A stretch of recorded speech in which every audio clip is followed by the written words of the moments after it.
Ibinato ang babae na ito na walang safety rope. Panoorin po natin.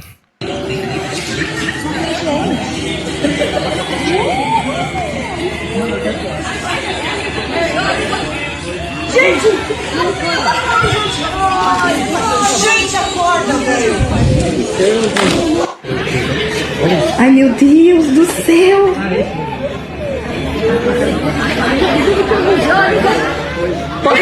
Isang malungkot na balita mula sa Brazil dahil isang 21 taong gulang na estudyante ang pumanaw matapos sumali sa isang rope jumping activity kung saan hindi pala nakakabit ang kanyang safety rope.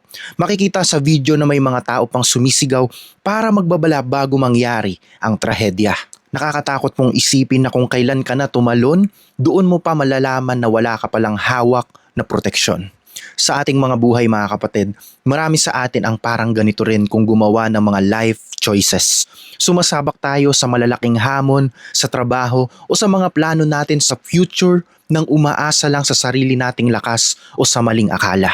Nakakalimutan po natin na kailangan natin ng matibay na safety line para hindi tayo tuluyang bumagsak kapag nagkaroon ng matinding problema.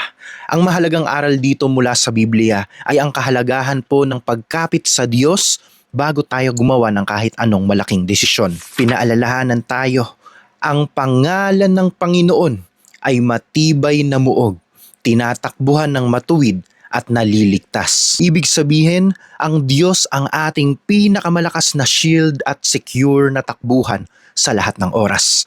Bago ka sumabak sa mga bagong hamon ngayon kapatid, siguraduhin mong nakakabit ang pananampalataya mo sa Kanya para manatili kang ligtas at matatag.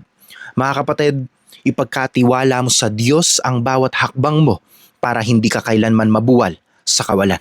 Amen. Share this message and you can follow this page dahil araw-araw po tayong nagbabahagi ng patungkol lamang sa ating Panginoong Jesus. This is all for Jesus.